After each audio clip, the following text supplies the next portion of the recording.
राष्ट्रवादी काँग्रेस शरद पवार गटाचे आमदार जितेंद्र आव्हाड यांनी डॉक्टर बाबासाहेब आंबेडकर यांचा फोटो फाडून बाबासाहेबांचा अपमान केला।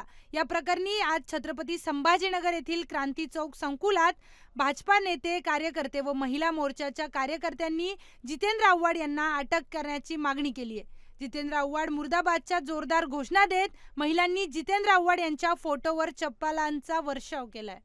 केली पण निश्चित ही जनता मतदान रूपी होळी खऱ्या अर्थानं येणाऱ्या काळात ह्या जितेंद्र आव्हाडची करणार, स्वतःचा सन्मान करण्यासाठी आणि स्वतःच्या संट मध्ये स्वतःचं नाव होण्यासाठी जे इतक्या गालिच्छ प्रकार, जे डॉक्टर बाबासाहेब आंबेडकरांचा फोटो फाडणे, स्वतःचं नाव महाराष्ट्रात व्हावं, स्वतःच्या बद्दल महाराष्ट्राने बोलावं, ही भूमिका घेऊन जेव्हा जितेंद्र आव्हाड स्टंट करतो, याला मनुस्मृतीबद्दल काही घेणं नाहीये, याला डॉक्टर बाबासाहेब आंबेडकरांबद्दल काही घेणं नाहीये, याला स्वतःच्या नावाची पडली होती आणि महाराष्ट्रात त्याचं चर्चा चालावी या उद्देशाने डॉक्टर बाबासाहेब आंबेडकरांचं पोस्टर फाडलेलं आहे। त्याच्यावर गुन्हा दाखल व्हावा, खरं तर देशद्रोहाचा गुन्हा त्याच्यावर दाखल व्हावा, हे आंबेडकरांवर प्रेम करणारी जनता ही मागणी करत आहे आणि निश्चित म्हणून भारतीय जनता पार्टी या निषेध करत आहे। आज अनुसूचित जाती मोर्चा छत्रपती संभाजीनगर आणि भाजपा छत्रपती संभाजीनगर तर्फे हा निषेध आम्ही व्यक्त केला। येणाऱ्या काळामध्ये जितेंद्र आव्हाड महाराष्ट्रात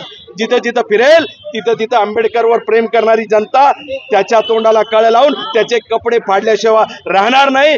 खरं ढोंगी हा शरद पवारचा बगल बच्चा खऱ्या अर्थाने समोर आला लोकांच्या, याच्या तोंडात एक, होठात एक आणि पोटात एक आहे। हे डॉक्टर बाबासाहेब आंबेडकरांचा फोटो फाडताना दिसून आलं आणि त्यामुळे निश्चित याने आता याचं ढोंग ही जनता बंद करणार। माफी मागितली त्यांनी।